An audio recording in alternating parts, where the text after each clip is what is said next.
अंजूची नणंद शिल्पा माहेरच्या संपत्तीत हिस्सा मागण्यासाठी माहेरी आली होती।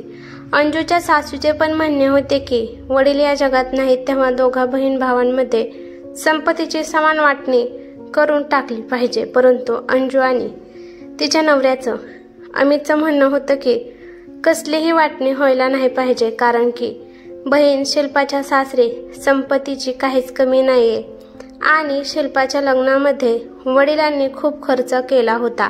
तसेच खूप मोठा हुंडा देऊन तिचे लग्न एका श्रीमंत घरात केले होते। परंतु शिल्पा व तिची आई मात्र ऐकायला तयार नव्हते। शिल्पाच्या आईला वाटत असे की माझ्या नवऱ्याच्या संपत्तीवर सून अंजू मौज मजा करणार आणि या संपत्तीवर तर माझी मुलगी शिल्पाचा पण हक्क आहे। परंतु शिल्पाच्या आईला हे मात्र समजत नव्हते की तिच्यासाठी तिच्या वडिलांनी काहीच कमी केले नव्हते। तिला बाबांनी अगोदरच खूप काही दिले होते। तसेच तिच्या लग्नामध्ये जवळजवळ 1 करोड रुपये खर्च केले होते। त्यातील 75 लाख तर त्यांनी हुंडा म्हणून दिले होते आणि राहिलेल्या 25 लाखामध्ये छान थाटामध्ये लग्न करून दिले होते। ते 1 करोड रुपये तर त्यांनी संपत्ती विकूनच जमा केले होते। त्या संपत्तीवर काय अमितचा हक्क नव्हता का? त्यावेळी अमितने व अंजूने संपत्तीची वाटणी सुद्धा मागितली नव्हती आणि आता राहिलेल्या संपत्तीवर शिल्पा मात्र हक्क मागत होती। अंजूला चांगलंच माहित होतं की शिल्पाच्या सासरी तिला नणंद सुद्धा नाहीये, त्यामुळे तिला तर सासरची वाटणी करण्याची गरज सुद्धा पडणार नाही। काय आहे ते तिचे व तिच्या पतीचेच होणार आहे आणि माहेरून सुद्धा तिच्या वडिलांनी तिला भरपूर संपत्ती अगोदरच दिलेली आहे। हुंडा म्हणून 75 लाख दिले होते आणि 25 लाख लग्नात खर्च झाले होते। हे काय मामूली रक्कम नव्हती। परंतु शिल्पाचे म्हणणे होते की अमितला सुद्धा त्याच्या सासरकडून चांगला भरपूर हुंडा मिळाला आहे, त्यामुळे इकडच्या माहेरच्या संपत्तीची समान वाटणी झालीच पाहिजे।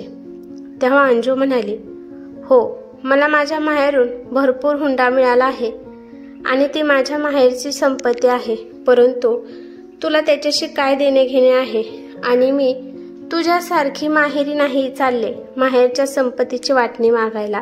जसं तुझ्या वडिलांनी इथलीच काही संपत्ती विकून तुझ्या लग्नामध्ये खर्च केला, तसाच माझ्या वडिलांनी सुद्धा माझ्या माहेरची थोडी संपत्ती विकून माझ्या लग्नामध्ये खर्च केला आहे। तसेच मला तुझ्यासारखंच माझ्या बाबांनी पण लग्नात भरपूर हुंडाही दिला, म्हणून मी काही त्यांना तुझ्यासारखं हक्क मागत नाही। राहिलेल्या संपत्तीमध्ये हक्क मागण्याचा मला काही अधिकार नाही। मी खुश आहे। मला जेवढी संपत्ती वडिलांनी लग्नामध्ये दिली आहे त्यातच अशा प्रकारे तुझ्याकडे पण तुझ्या बाबांनी दिलेली संपत्ती आहेच की, तरी पण तुला माहेरच्या संपत्तीचा लोभ आहे। तेव्हा शिल्पा म्हणाली, मला त्याच्याशी काही देणं घेणं नाही। तुम्ही तुमच्या माहेरकडून संपत्ती घ्या किंवा नका घेऊ, परंतु मला इथून मात्र माझ्या संपत्तीचा समान वाटा पाहिजेच आहे। यासाठी मला कायद्याचा आधार घ्यावा लागला तरी सुद्धा तो मी घेईल। या सर्व गोष्टीत शिल्पाची आई मात्र शिल्पाला पूर्ण साथ देत होती।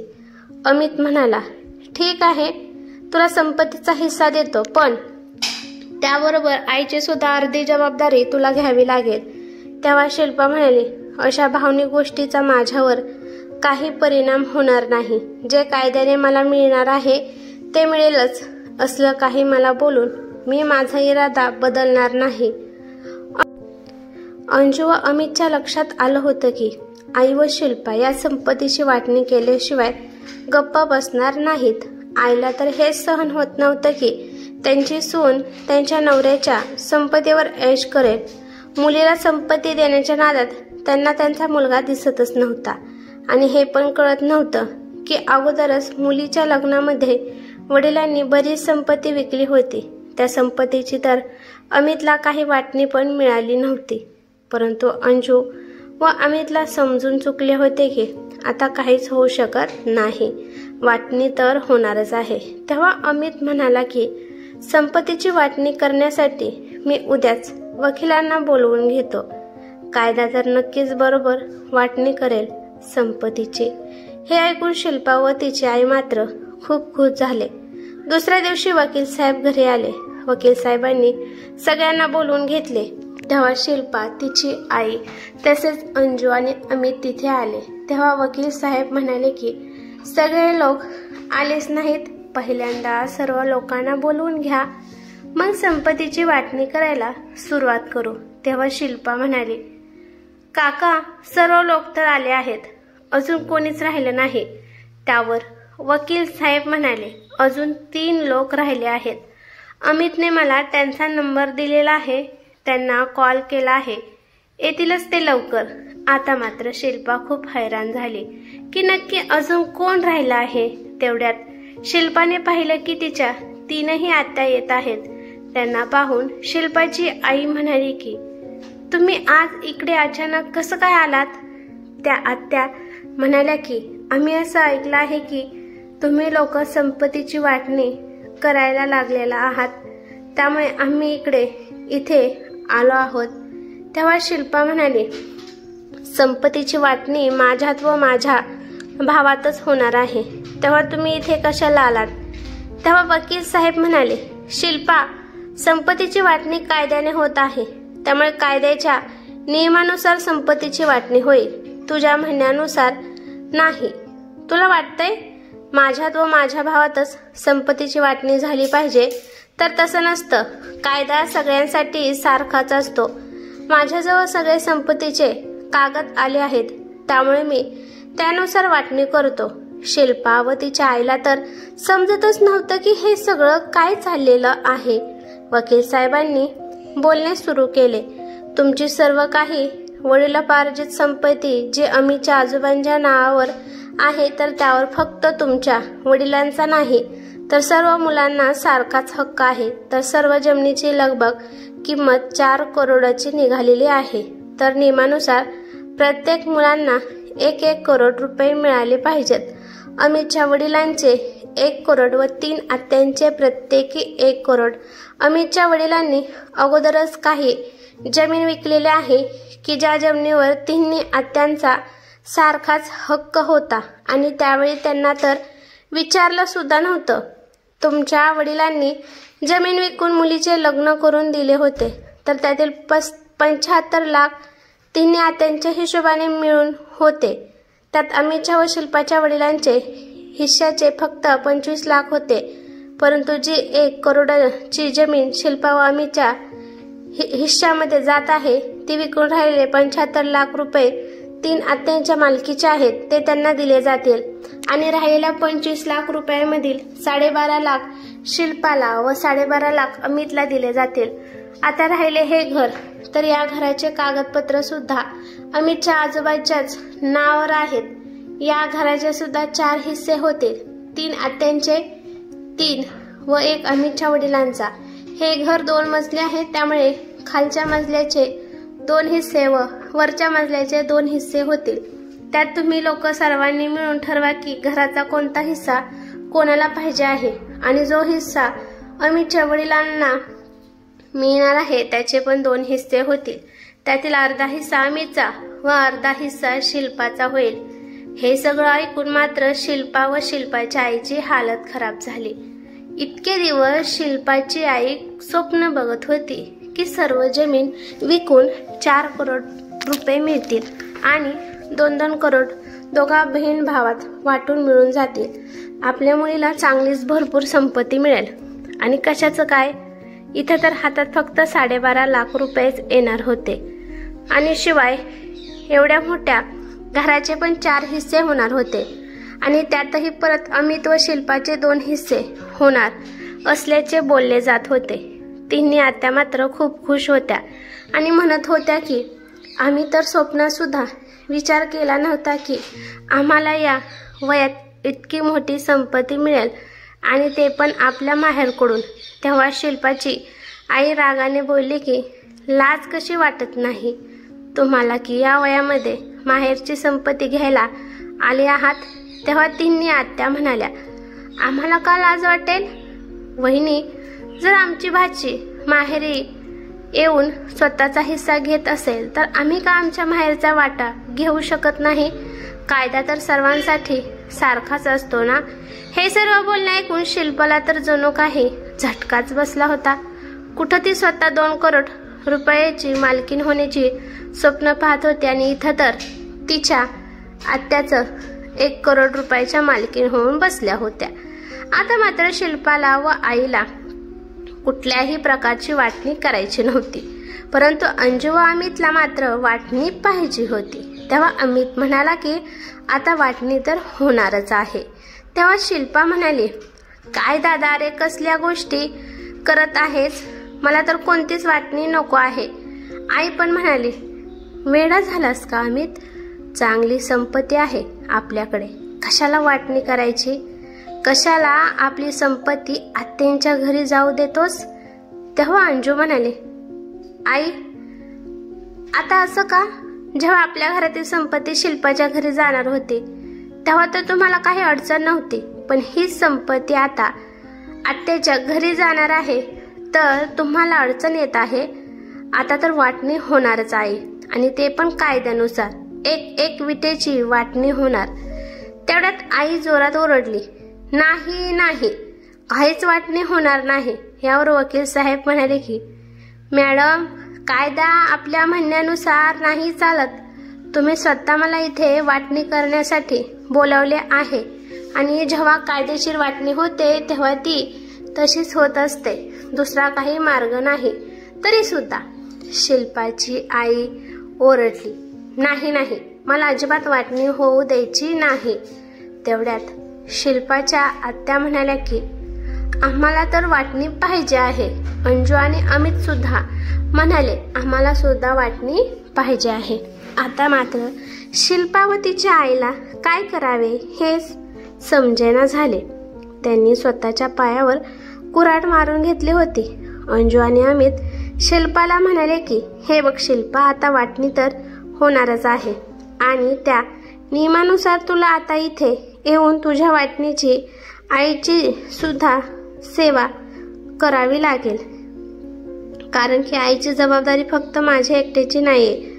हा जर तू फक्त मुलीसारखी या घरात आपल्या माहेरी सणावाराला आली असती तर तुला हक्काने माहेरपणाचे सुख देऊन मी आईची जबाबदारी नक्कीच घेतली असती, परंतु तू भाऊ होऊन हिस्सा घेतला आहेस तर भाऊ म्हणून तुला आईची जबाबदारी पण घ्यावीच लागेल।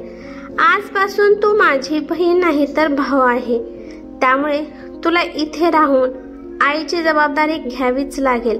आणि हो, बाबांच्या अंतिम संस्काराच्या वेळी तुझं काहीच योगदान नव्हतं, तर आता जेव्हा सुद्धा महिना येईल त्यावेळी बाबांच्या श्राद्धामध्ये सुद्धा तुला समान योगदान मिळेल। तेव्हा आई म्हणाली, वेडा झाला आहेस का अमित, हे सगळं शिल्पा का करेल, हे तर मुलाचे व सुनेचे काम असते, ती तिच्या सासरचे बघणार का माहेरचे बघत बसेल। तेव्हा अंजू म्हणाली की आई, तुमच्या हिशोबानुसार सर्व काही होणार नाही आणि हे सगळं जर मुलाचे सुनेचे काम आहे तर सासरची संपत्ती सुद्धा मुलगा व सुनेचीच असते, मुलीची नसते। आणि संपत्तीत जर मुलगा म्हणून वाटणी हवी असेल तर मुलगा म्हणून मुलाचे कर्तव्य पण निभावावे लागेल। त्यामुळे असं तर कधीच होणार नाही की आलं म्हणून मुलगी होऊन माहेरी यायचं आणि माहेराहून हक्काने सगळे सणवार करून घ्यायचे आणि जेव्हा मन करेल तेव्हा मुलगा व्हायचं आणि माहेरीतील संपत्तीचा हिस्सा मागायचा। शिल्पा व तिच्या आईजवळ अंजू व अमितच्या बोलण्यावर काहीच उत्तर नव्हते। शिल्पाने आपल्या लोभीपणामुळे आपलं माहेर पूर्णपणे गमावलं होतं। शिल्पाच्या आईने मुलीच्या आंधळ्या प्रेमाखातर आणि सुनेने आपल्या नवऱ्याच्या संपत्तीवर मोजमजा करू नये म्हणून मुलीला माहेरासाठी मुकवले होते। अंजू आणि अमित वाटणी करण्याच्या निर्णयावर ठाम होते आणि संपत्तीची वाटणी झाली। त्याने मात्र आपली वाटणीची सर्व संपत्ती स्वखुशीने आत्यांनी अमितच्या नावावर केली, कारण त्या तीनही आत्या काही शिल्पासारख्या लोभी नव्हत्या आणि त्यांचे म्हणणे होते की आमच्या वडिलांनी आमच्या लग्नामध्ये भरपूर खर्च केला होता, त्यामुळे आम्हाला माहेरकडून कोणताही हिस्सा नको आहे। मात्र आम्ही आमचा भाचा अमितची साथ मात्र नेहमीच देणार, त्यामुळेच आम्ही आमच्या वाटणीचा हिस्सा जाऊन आम्ही स्वखुशीने आमच्या भाच्याला देत आहोत। आता शिल्पाच्या नावावर मात्र तिच्या हिस्साला काही जास्त संपत्ती आलीच नव्हती आणि माहेरच्या लोकांशी पण नाते खराब झाले होते, त्यात माहेरची पण जबाबदारी तिच्यावर पडली होती। शिल्पाला आपली चूक कळली होती, तसेच तिच्या आईला पण चुकीची जाणीव झाली होती। शिल्पा म्हणाली, दादा वहिनी मला माफ करा, माझ्याकडून खूप मोठी चूक झाली। मला तुमच्याकडून संपत्तीची कोणतीही वाटणी नको आहे, त्यामुळे जसं पाहिलं होतं तसं चालू राहू द्या। माझे माहेर मला पाहिजे आहे। परंतु आम्ही त्यांना अंजू या गोष्टीसाठी तयार नव्हते। ते म्हणाले, शिल्पा काय बोलत आहेस तू? कसलं माहेर पाहिजे तुला? माहेर तर फक्त मुलींचे असते, तू तर मुलगा आहेस। तू मुलगा बनून हिस्सा मागितला आहेस, त्यामुळे तुझं हे माहेर नाही तर घर आहे स्वतःच। यामुळे आपल्या घरात राहा व आपल्या आईच्या प्रती आपली जबाबदारी सांभाळ। माझी आजपासून कोणी बहीण नाहीये, तर एक भाव आहे आणि भावाला त्याचा हिस्सा मिळालेला आहे, त्यामुळे दोघे भाव मिळून आपापल्या हिश्श्याची जबाबदारी निभवतील।